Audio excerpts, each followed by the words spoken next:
So today, as we are here to talk about sustainability and the related careers in courses, we have a very special guest, Dr. Tarini Mehta, who is the Associate Professor, Assistant Dean of Student Affairs at the Jindal School of Environment Sustainability. She's also the Director, Environmental Law and Science Advocacy Forum. Dr. Tarini Mehta is a scholar and advocate specializing in environmental and human rights law with a doctorate in International Environmental Law from Pace University Elizabeth Hobbs School of Law in the United States. She's also completed LLM in International Law from University of Cambridge, her LLB from University of Warwick, and a Bachelor of Arts in Philosophy Honours from University of Delhi. She has also spent time as a visiting scholar at the University of Columbia and University of Pennsylvania to further her research. International and regional environment and climate change law are her primary areas of research, and a book on environmental governance in the Himalayan region is soon to be published. She's also presented her research at a number of conferences and seminars in India, US, and Canada. To cite a few examples, at the Yale University School of Forestry and Environmental Studies seminar on comparative environmental law, she led a seminar on theocratic law traditions in India, environment conservation in 2019. In addition to her academic work, she's also conducted legal and social research for various organizations, including the UK Focal Point for the EU Fundamental Rights Agency, Indian Council for Environmental Legal Action, and many more. Most recently, she's worked as an attaché with the Permanent Observer Mission to the United Nations. We are so glad to have you, ma'am. Thank you so much. Yeah, nice to be here. Thank you. Perfect. I want to quickly set the context as well, and then we can get started. We're talking about sustainability. I think one of the domains we really don't speak about as much, and careers are only growing considering the last 15 odd months. And that is why we have Dr. Mehta with us to shed some more light about what the domain is all about. Without further ado, Dr. Mehta, the first thing I wanted to really ask you is, what is sustainability according to you? Can you shed some light? What is your perspective about the domain? Yes. So it's wonderful to be here, and I'm looking forward to interacting with all the young people who've joined and to discuss this topic, which is my favorite topic, but is also an extremely important topic for all of us. So let me put it this way: what is sustainability not?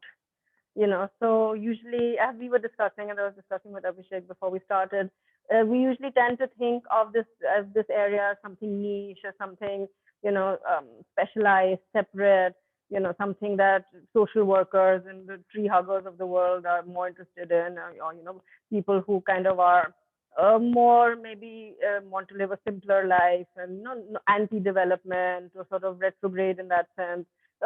There's this kind of perception is there in a lot of people. But actually, if you think about it, sustainability is about life.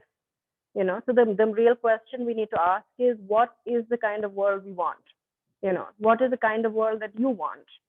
And do you want food? Do you want clean air? Do you want clean water? What is it that you want? And now on that basis, then the question comes in that how can we have the world that we want? So these things now when I'm saying this, you might think that this is very simple. This is like normal sort of like, what's the big deal? Clean water and clean food. But actually, for a lot of people, these are rarities. There are a lot of people who don't even get a clean glass of water to drink. A lot of people, and when it comes to clean air, all of us are suffering.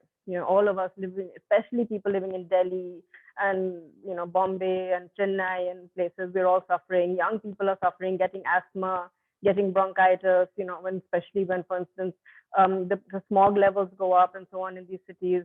We all know this is something. I mean, I've lived in Delhi. I was born in Delhi. Now I'm in Dehradun, luckily, so I'm in a much cleaner place. But we all know this. This is, and we know what the impact it has. So is this the kind of life we want to live? That's the core question. And then, of course, the answer comes no. Do we want to eat healthy food?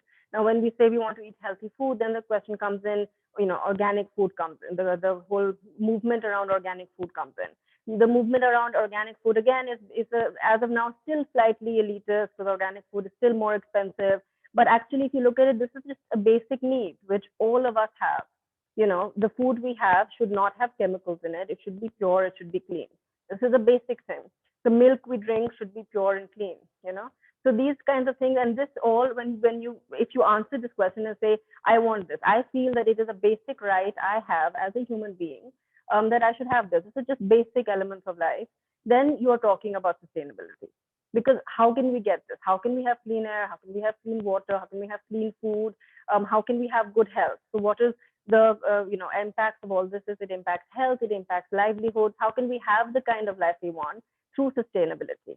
So in that sense, sustainability is about life. It's about everything that we do. So it impacts also everything we do. So whether it be industry, whether it be business, whether it be education, whether it be corporate sector, or it be somebody who is doing private practice, each of us is impacted by sustainability, and each of us is going to have to evolve, change business practices, change our patterns of thinking in order to contribute to sustainability, because it is something which involves all of us. It doesn't just involve the government. So again, this is a sphere this is why I say that it's something which is linked with life. Whether it be the farmer, whether it be you as a consumer, whether it be a lawyer who wants to take some pro bono cases, whether it be a teacher, whether it be somebody working in a company, whether it be the company itself, because companies cannot, as we move forward, exist without moving towards more eco-friendly ways and models, because that's going to be the expectation. And especially now when you factor in biodiversity loss, when you factor in climate change, when you consider that over 1 million species are at threat of extinction as of now, and you consider the fact that climate change is increasing, it is going to get worse if we don't do something about it. Then when you factor in that if climate change gets worse, we know that, for instance, oceanside, seaside places are going to be impacted. Bombay, Chennai, they could very well sink. So it's going to come right up to our shores. Bangladesh, parts of Bangladesh are already sinking. When you consider that droughts are going to take place, that's going to impact food security. When you consider the fact that there's going to be a spread of diseases. Now, all of us are suffering because of COVID for the past, over a year. And this is going to be in the next couple of years with just this pandemic. And now with climate change, it's going to be release of more diseases and so on. So we're going to have to set up the infrastructure to deal with all this. We're going to have to set up responses to prevent these kinds of impacts taking place, and to still ensure that people have the kind of life they deserve. Now, when you add to this the fact that, as all of us are aware, especially living in India, we're particularly aware of the rich-poor divide. When you step out of your house, you see poor people, and some of us, it's almost something you take for granted because it's there, but it's a painful reality which should not be there.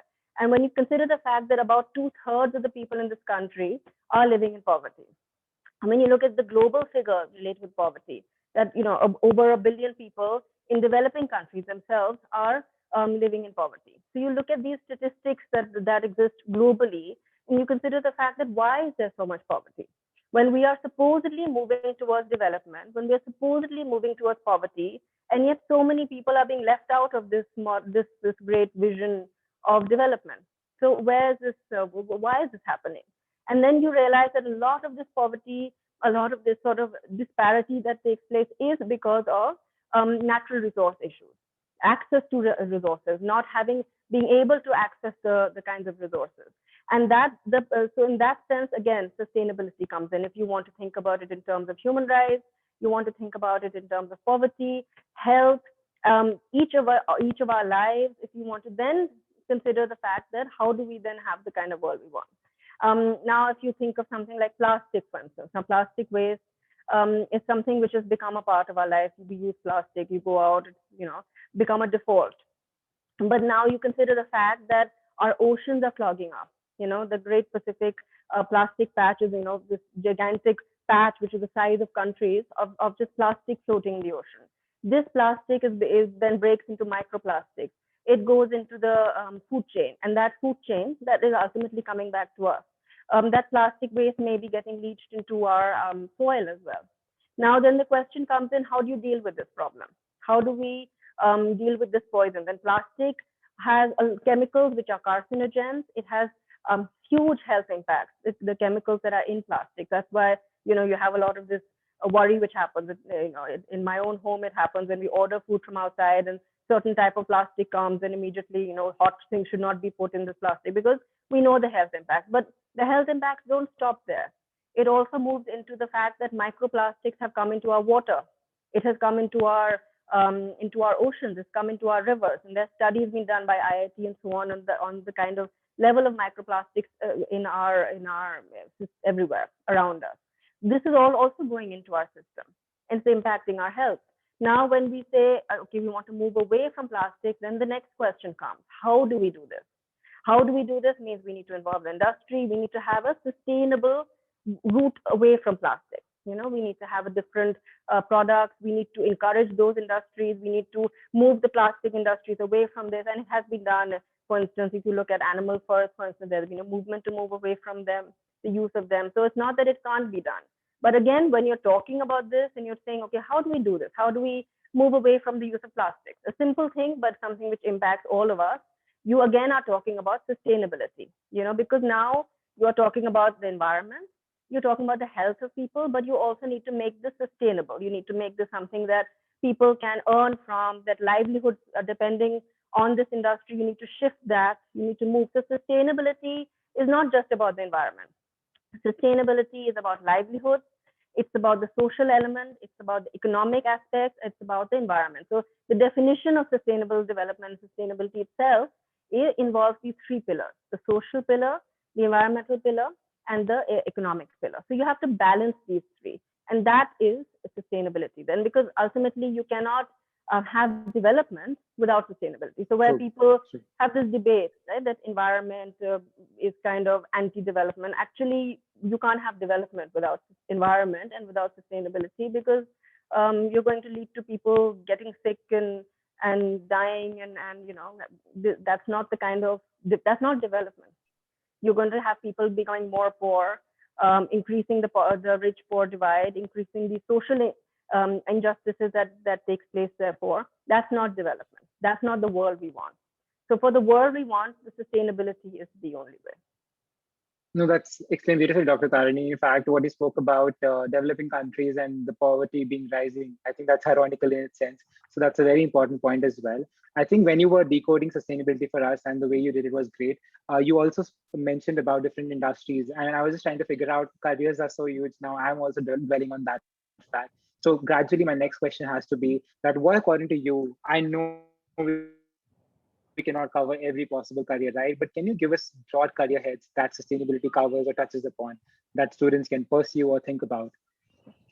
So sustainability. So my first starting point would be that as we go forward, the next 50 to 100 years, sustainability, environment, climate change, these are going to be extremely important specializations for careers, because more and more companies, more and more governments, more and more everybody, industries, corporations will need to have people trained in advising them on how to become more sustainable, advising them on laws, and laws are extremely intricate, and how can they, adhere to the laws of the country, and also to actually become sustainable. Because just consider it in terms of climate change. We don't even need to consider anything. It's just climate change, the kinds of impacts of climate change, the kinds of impacts that that's going to have on industry as well. So if you're trying to set up an industry somewhere, for instance, now you also need to consider climate change. You need to consider what will be the climatic impacts of this 50 years down the line or 100 years down the line where I'm going. And you also have to consider, how am I going to be impacting climate change? Because there are laws forming in that regard. There's international agreements. And also there's a moral and ethical requirement, which is going to be more and more felt as people suffer more and more because of climate change. So more and more as climate change progresses, ordinary people, all of us will not want to buy products from a company that is blatantly going on causing the same problem that is causing each of us harm in our lives. So this is going to become the career and the specialization of the future. And within that, then you can imagine the whole, there's a whole universe of possibilities. So for instance, you could work with government, of course. Government will need advisors, they need specialists, they need consultants and so on, who are trained in this. You could, of course, work in the social sector, in the non-government organization sector. You can also work as in the legal sector. Policy, laws and policies will have to change. They'll be dynamic. There's going to be, whether it be, if you are very public spirited and so on, you may want to go and be an environmental lawyer and litigate for victims. You may want to be in the policy arena. You may want to be in the, law formation arena, research in that area. So that becomes another area. Businesses will need people who are trained in this. There'll be environmental managers. There'll be consultants that they will need. I'm sure you might have heard about environmental impact assessments. Now, this is a very important requirement for industries in the country.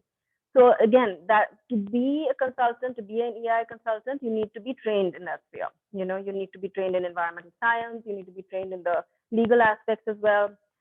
If you want to work, for instance, in the area of international arena, that again, there's going to be a huge need.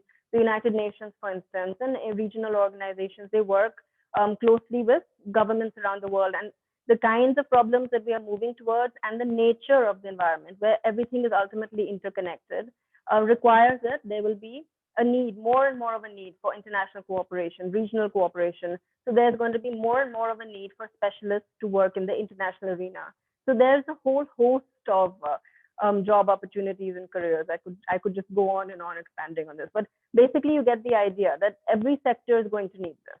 So now, depending on your interest areas, your inclinations, maybe you would rather be in the corporate sector and advising them in this area. So that's one line. Maybe you are more interested in research. You'd go into policy or law, or environmental research. Maybe you're more interested in conservation. You would be on the field. A lot of people love wildlife, for instance, and they get drawn towards that. There'll be a lot of need for people who spread the word, who spread the knowledge. So for instance, journalists, writers who will give the information to the common man of what is actually happening, what are the problems. That also requires a knowledge of this area. Of course, lawyers, and so there's just so many career options with this, keeping in mind the scope and the expansion of this sector. So that's wonderful. I think academia, of course, as well. It goes without saying that's yes, important to women speak of awareness. That's a perfect example. And I mean, I was really intrigued a couple of years ago when I figured out there's a position called Chief Sustainability Officer. CSO only doesn't mean strategy officer. So that is how it has changed. That's wonderful. Thank you so much for that, Dr. Tarini. Moving to my next question, before I come to your university in particular, I want to ask that, is there any particular skills that you would like to recommend students they can start building to be able to, better inform in this industry, what they can start working towards if they are in grade 11 or 12 to be better prepared? So what I would say is, first of all, the environmental field is extremely vast. You can, work in the environmental field, and you can be interested in wildlife. You can be interested in a particular species. Maybe you're interested in ocean issues or river issues or environment and human rights, the intersection. I think we lost Dr. Tarini. Would request everybody to be patient. Hello? Can you hear me? We can hear you now. Yes, we can. Did it kind of go off? For a second. Now it's good. Okay. So basically, what I would suggest to those of you who are studying in school right now in 11th, 12th is just read more about environmental issues, read more about the environment, watch documentaries, for instance, figure out what is it that you are passionate about, because it is such a vast field that ultimately, even after a degree in environmental sciences, environmental studies, you will end up wanting to specialize, in a particular field, maybe marine, maybe ocean, maybe law, maybe the science, maybe research. So you'll end up specializing in a particular field or in a particular type of environmental resource, right? So maybe you want to focus on water or land or soil or wildlife or lions or whatever you are interested in. And the thing with anything, and this is general advice for any young person, is you should be passionate about what you do. You should love what you do, because otherwise it just becomes a drudge, and that's not the way to live life. So be passionate about what you're doing, love what you're doing, be really interested about it, be excited to wake up in the morning that today I'm going to be doing this work which I love or passionate about or feel so strongly for. And to find that particular area of environment or that particular type. So maybe you want to work in law, whether you want to work as a social worker, or whether you want to work as a in the international arena in environmental diplomacy, whatever is your area, you'll learn through a lot of reading, watching, attending webinars like this, talking to different people in the field, and getting their experiences. Then you'll kind of say that this is what I kind of like more. And then what I would suggest is start with a general degree, for instance, like the one we offer at JSCS, which will then give you the foundation, but again, allow you to take modules in particular areas. And that way, then you will have the foundation, but move towards what you're passionate about in this area. So that's great. I think that's a wonderful point, Dr. Tarini, that you have to explore to figure out, right? It's so unfair to talk about that. This is what I like before you have even tried it out. So that's wonderful. Coming to your university now, I would love to hear how the course curriculum is structured so students can get an idea what can they actually pursue in this domain at Jindal. Yeah, so we have our BA in Environmental Studies is structured to give the young people a foundation in this sector. And as I've already mentioned, it's a very complex sector. There's a lot of different types of skills, not a lot of different types of knowledge areas. So what we do, for instance, is we have courses in environmental science, in environmental law, in environmental ethics, in environmental economics, so in the social elements related with environment, so that all the different aspects are covered. Then after these foundational courses, we have focused courses. So there's particular courses on wildlife conservation, on water law, on climate change, on energy policy. So the particular different sectors which people can branch out and work in. And ultimately, then there's the ability you have electives, you have core courses. The core courses are courses which you will give you that foundation. So for instance, in your first year, you'll learn environmental law, you'll learn environmental ethics, you'll have a core course in forest related, wildlife related issues, biodiversity. So the basic things which you need to know if you're working in the sector. Now, a lot of people ask us that, environmental science, environmental law as well, environmental, ethics, environmental economics. But the thing is this sector is a complex sector. You cannot actually work effectively unless you know all these different aspects. You don't have to become a lawyer or become a scientist, but you have to know all this, because if you know, so for instance, let's say you're working in a particular, ultimately you decide to go into wildlife conservation and you're working on tiger conservation somewhere, and you come across a case where there's a human wildlife conflict taking place, and there's attacks on wildlife. Now you will have to deal with this on the basis of, you'll have to talk to the local community. So you need those skills. You'll need the knowledge, of course, the scientific basis, because you're working with a particular species, but you'll also need the knowledge of the law, that, how can the law help me in this? What can I do to protect the tigers, and what can I do to protect the local communities? What is the legal elements? What is the social elements? How do I reach out to the community? And what is the scientific aspect? So in all of the areas of environment, you'll find that all these aspects come together. Now, the economic aspect also comes.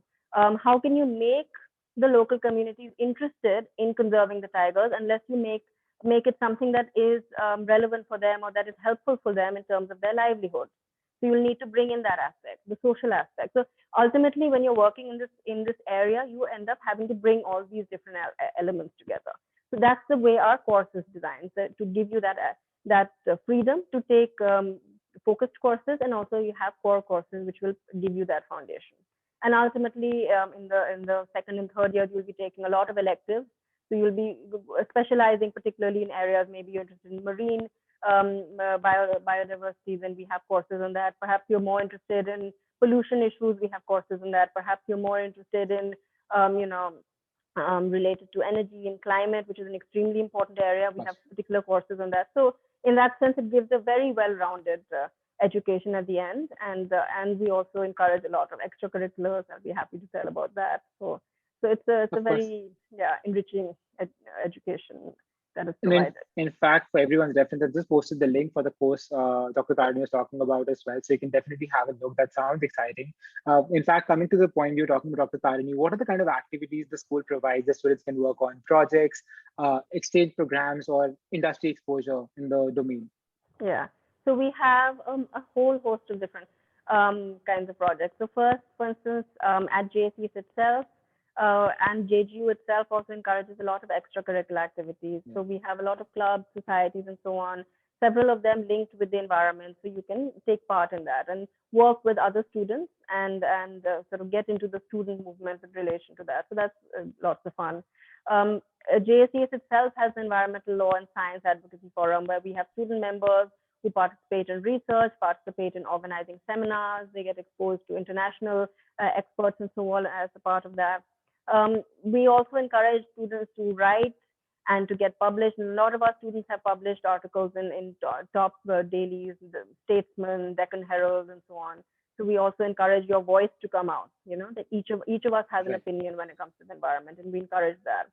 In addition, we have a very diverse and rich internship program, a number of different internships from a number of organizations you can choose from, um, major organizations, for instance, WWF, we have international organizations, we have, a whole host of NGOs and corporates and so on that you can intern with and get that experience.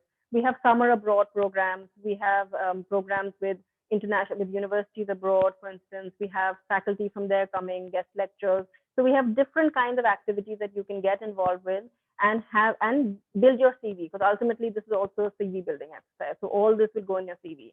I did this internship, I worked with this professor, I had this publication, I organized a seminar, and we encourage our students to get out there to be leaders in all that they do. Thank you so much for that, Dr. Tarini. That does. In fact, I want to address a question that Aisha has asked. I want to ask you. In fact, you can take it to a broader level as well. She's asked, as a commerce student, is this course something she can pursue? And also would love to know that what is the kind of student you're looking for at your at this for this particular course. So definitely, as a common student, you can come as any type of student you can come. Because as I was saying, ultimately, there's no sort of when it comes to sustainability, when it comes to the environment, there's no sort of that you need to be this kind of a person or this kind of a student to work in the sector. So the main, I would say, um, quality or that should be there is that you should be passionate about this area, you should love it, you should be interested in it, you should want to work for it. Now, as a commerce student, for instance, your skills will come in extremely helpful in this area, because again, as I was mentioning, when you're talking about sustainability, when you're talking about sustainable development, you can't talk about sustainability without the economic elements. You can't be sustainable unless people are flourishing, their livelihoods are doing well. Companies, ultimately businesses and companies also need to do well. It's not that we can have a sustainability without those elements being addressed. So that's something which you would then be able to contribute to. So what this whole an entire sector related with ecological economics, environmental economics. So how can we make economics something which is ecologically appropriate rather than the kind of economic models we've had so far. So again, your skills could come in extremely useful in that regard.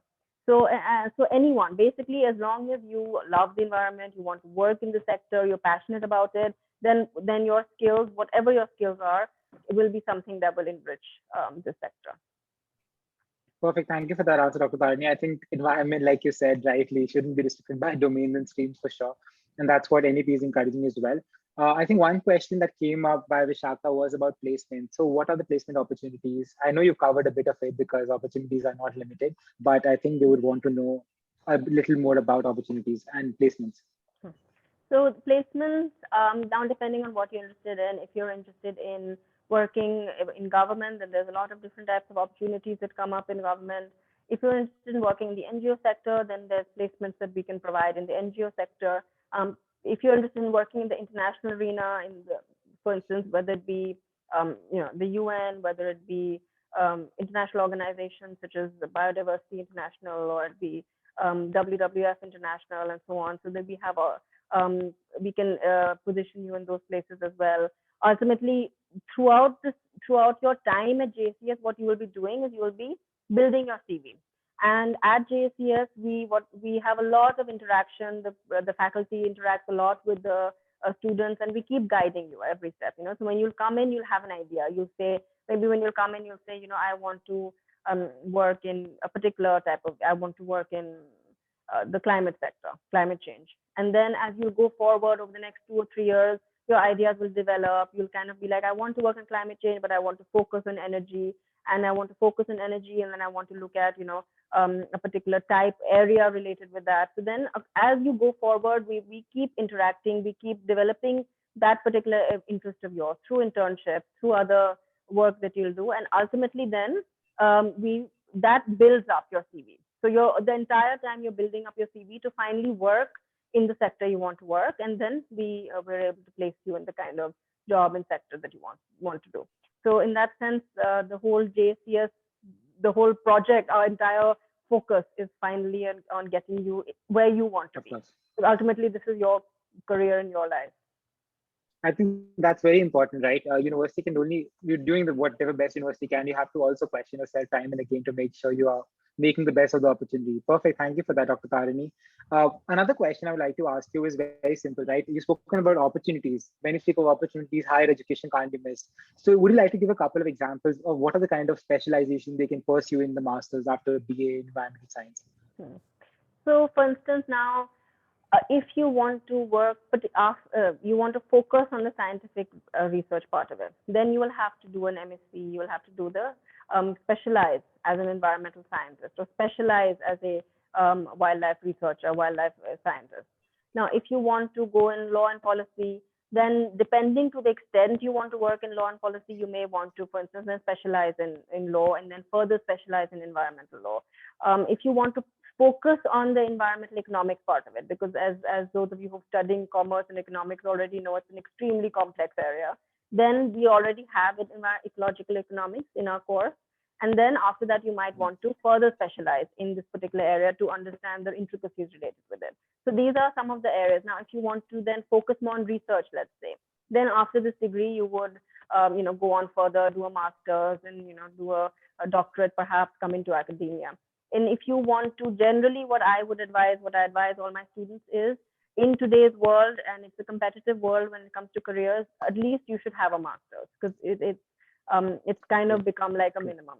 So after your BA, you would go on to do a master's. You would do a master's, perhaps, depending on now your interest area. You can do a master's, let's say, on climate and energy. You can do a master's in law. You can do a master's in wildlife conservation. You can do a master's in biodiversity. You can do a master. You can focus it. You can do a master's in sustainable development. So depending on your particular area that you come out of to this course that you have more interest in, you can do a master's in that, and then go on into the more sort of with more expertise into the job market. So that is another area. So there are a lot of different options. And of course, there's several people who, right after the undergraduate, they want to start working. And that's also a very good part, because in a way, if you work after your undergraduate and then you go on to do a master's, you have that experience, and that experience will then nourish your further studies. If you want to go down that track, then as we already mentioned, then we help with the placements and so on. So there's several different pathways and specializations that can be taken going forward, depending on the kind of career pathway you want. And that depends on you as a person. And that's something which at JCS we have, we talk to each of the students, we get to know your interest areas, your personality, and accordingly, then we can guide you. So for instance, a person who wants to work in wildlife conservation has to have a certain mentality, a certain type of thinking. It's a very difficult area. It's beautiful to watch documentaries, but it means a lot. You're in the field a lot. It's a lot of hardships. So you have to have that kind of a mentality. And then there are people who are more suited to sort of advice, policy, maybe giving that kind of, sitting at a desk and being a part of that world. Now, if you're interested in that, then there's a different kind of career that you should go. A lot of people, if you have leadership skills, then you could play a key leadership role in organizations and so on. So depending on you also, what kind of person you are and where you see yourself, how you want to live your life. And that's something which then, because careers has to be your decision. I know, like in India, we give a lot of focus on, what parents say, what your teachers will say, but ultimately this is something you need to reflect. What do I love doing? Where do I see myself the next 20 years? And that is something which then we will help you achieve that vision of yours. No, I think what you said about parents, unfortunately, we're living in a time of fortunately, where careers are not even the same. Yeah. Not even what they were 2 years ago, so we can't certainly bound by that. I think Sakit, Dr. Tarini already addressed this when we started speaking of sustainability. So you can write to us later. We'll be more than happy to have a chat. Dr. Tarini, do you want to address that? Sorry, I didn't catch the last bit, what you said. Do you want to address the question that Sakit has posed in the chat box? This is the last question. 1 second. Can you just tell me the question? Sure. He's just mentioned that environment, health, and safety is also part of ESG and sustainability. So how do you see the opportunities growing in these fields? Oh, very much. Environmental health and safety is extremely important. I mean, just this pandemic tells us a lot, And as I was mentioning in the beginning as well, climate change is going to release a lot more viruses, and there's all sorts of extremely scary predictions that scientists are making. And those are not just, it's not just the stuff that we've been watching in movies. This could actually be the next 100 to 200 years. And so environmental health, safety is going to be extreme, and it's important in a lot of spheres. Of course, it's important in this sphere because a lot of these pandemics are then connected with biodiversity loss. So that will play a role. It's connected with climate change, so that plays a role. So now again, when you're trying to address these health issues, again you need to look at it in a two-pronged way. One is when the pandemic happens, how do you respond? But then ideally now what we also need to say is how do we prevent these pandemics, which is where sustainability comes in. So that becomes one aspect. Another aspect of environmental health and safety is where, the running of industries, for instance, and so on. Where industries are, there's the life of workers is concerned, and industrial accidents is concerned, where you're even looking at pollution elements, and the way in which industries operate. What is the ethical elements? What is the legal elements? So health impacts come in there. The local communities who suffer a lot, where water is being polluted, for instance, sewage treatment plants are not being set up. Workers are impacted. The kinds of conditions in which workers work in these industries and factories and so on is extremely deplorable. So there's the that's a human rights violations as well, and that has an aspect again. So environmental health and safety is again a very important, very vast area. If you look at the Sustainable Development Goals, health is an important goal there as well. So that's the thing. When it comes to sustainability, every aspect is going to get linked in one way or the other. We can't escape it. Nobody can escape it. I think that is a warning call for everybody. The sooner we realize it, I think World Economic Forum has been shouting out loud. The sooner we realize that. My last question for the day will be a very simple one. Can you quickly help us understand the admission process for the course? So the admission process is you'll have to look up on the website. There's the admission forms and so on. There's an entrance test that has to be done. All the deadlines and timelines and so on are on the website. And also, if you particularly want to, then if there's some questions you have related with the forms and with the admissions test and so on, then you can email me, and we can, and also the admissions team. I will put you in touch with people. And then after all this admissions tests and so on, once you pass all that, then there's an interview round which takes place where one of the faculty members interviews the prospective student. And after that, if the interview goes well, then we look forward to welcoming you in our classes. So that's the procedure, and any further sort of information you want on that or any other aspects, I'm happy. You can give my email. I'll put it in the chat box, and you can send me an email, and we can discuss. Perfect. In fact, Tarini, I put the course link as well. Again, they can reach out. They'll find your ID there as well, and on the website. And I think that's all the questions I had. If anybody has a question, you can send it to us. But honestly, it's been great insight for me as well, learning about sustainability from you. And you have put your ID as well. Wonderful. So I think any questions students or educators you have from Dr. Tarini, you can directly write to her. And do check out the course, something very interesting. In case you are not sure about things, do reach out, have a chat. You might realize something for you because you did not know.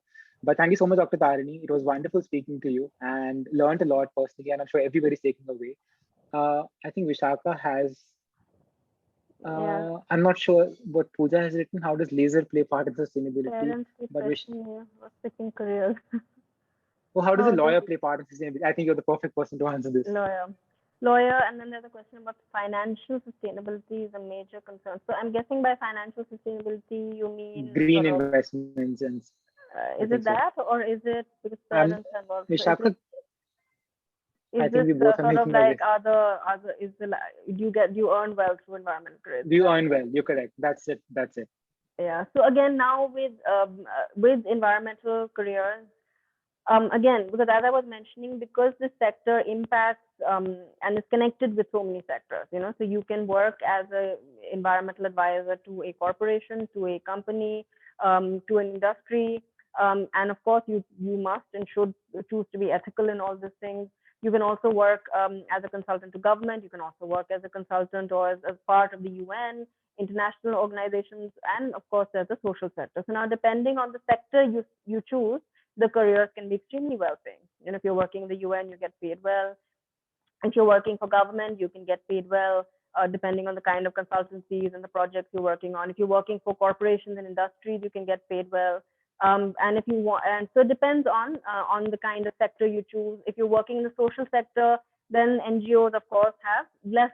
You'll get paid less compared to, for instance, an NGO or in comparison to the UN, for instance, an international organization or even a corporation, of course. But then If that is something which you choose because you are feeling satisfied, this is something which gives you satisfaction, and that is a career. Even within NGOs, there's a lot of differences. There's some NGOs that pay well, but if you're working for, let's say, an NGO, let's say your passion is you want to work with rural communities somewhere, and now you're working with an NGO which is working with that rural community, you may not get paid so well, but you'll get paid in a sense in the satisfaction of the work you do.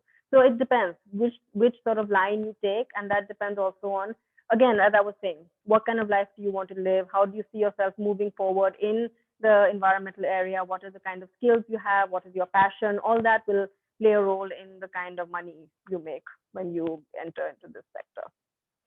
No, that's perfect. Thank you so much. Last question. Yes.